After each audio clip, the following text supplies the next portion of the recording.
Hello there, welcome to today's session. I hope all of you are doing good at home.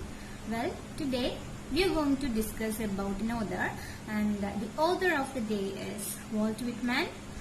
So you know Walt Whitman as a 19th century American essayist, poet and a journalist. His lifespan falls in between 1819 to 1892. Whitman has been claimed as the first poet of democracy in the United States. You know what?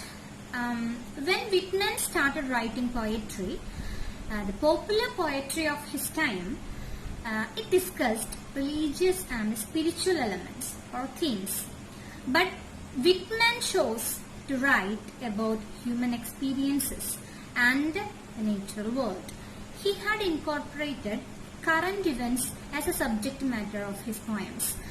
For example, the poem titled "O Captain, My Captain," it was about the death of Abraham Lincoln, a person whom Walt Whitman used to admire most.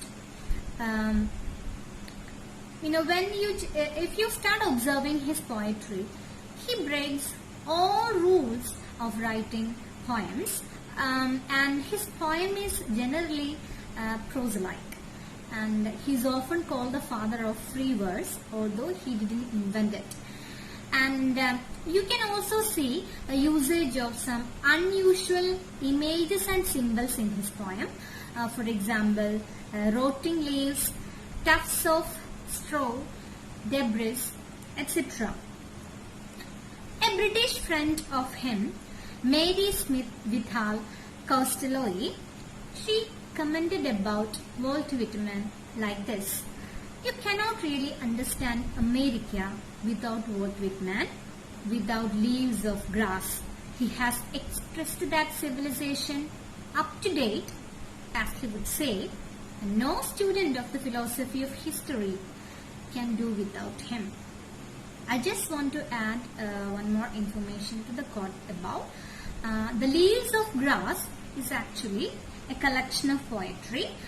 He had published 6 American editions of Leaves of Grass, which was published during his lifetime, and there is also a deathbed edition to it, which came during 1891-92. He has many works to his credit, and a few include A Song of Myself, Drum Taps, Sequel to Drum Taps, Memoranda During the War, Specimen Days. He has authored a novel titled Life and Adventures of Jack Enkel, which was published in the year 1852. He had used a pen name Mose Welser in order to publish his work Many Health and Training in the year 1858. One story tells of Walt Whitman being chased away from a teaching job while in New York when a local preacher called him sodomite. Sodomite is actually a term which is used with respect to homosexuals. But many biographers they argue that it is, or such a story is untrue or a myth. Whitman influenced many people during his lifetime, and a few include Oscar Wilde, Edward Carpenter. Both of them viewed Walt Whitman as a prophet of the utopian world and of same-sex desire. He also influenced Allen Ginsberg, Jack Kerouac, and of course their Beat movement. He had also influenced Bram Stoker. We know him as the author of Dracula, and he literally says that he had modeled Dracula on behalf of Walt Whitman, and he said in his notes that Dracula represented the quintessential male, which to Stoker was Whitman. Other admirers included an informal group established in 1885 at the home of James William Wallace in Bolton. They read and discussed the poetry of Whitman, and this group came to be known as Whitmanites or Bolton Whitman Fellowship. in the later years. There are several themes that you can find throughout the poems of Walt Whitman. One of the themes is, of course, a democratic self. He celebrates the common man by creating a unified concept of the self that applies to individuals as well. He uses I to represent the archetypal American man. Another theme is individualism. This concept thrived in America during 19th century. It came as a result of a democratic response to the new class of industrial wage workers. So Whitman, through his poetry, he encouraged Americans to exercise self-ownership and value original thought. Throughout his poetry, he emphasized the importance of self-expression. One of the major themes that usually comes in between his works is the democratic nature of poetry. He used the medium of poetry to celebrate struggles of the common man. He celebrated democracy because it emphasized an individual. So he frequently points out the democratic power of the poetry, and he made use of the form and content of his poetry for the same purpose. Another theme is body and soul. This connection between body and the soul, it appears many a times in his poetry. According to him, human soul is divided into, or it has two parts, mind and body.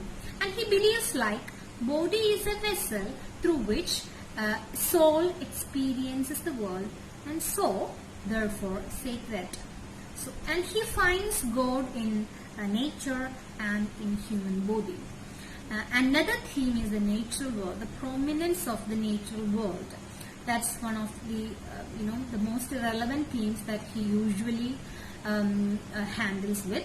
According to him, nature facilitates the connection between human beings over time, space, and superficial differences. All human beings interact with the same elements of nature, and because of that, he portrays nature as all-powerful.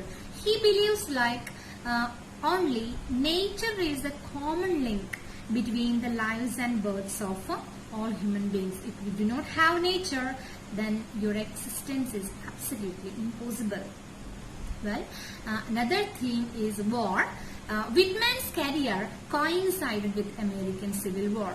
And because of that, so many of his poems address the themes of war, the loss of humanity that results from physical conflicts, etc. To put an example, Ashes of Soldiers, in particular, was inspired by soldiers he met during war. And another theme which frequents in his writings is eroticism. He explores the themes of both romantic and physical love in his poetry.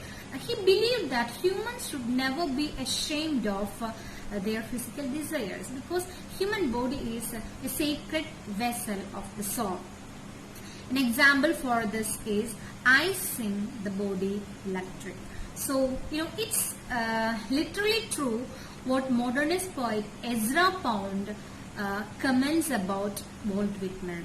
She had pointed out that Walt Whitman is America's poet. He is America. He truly represented archetypal American of his time.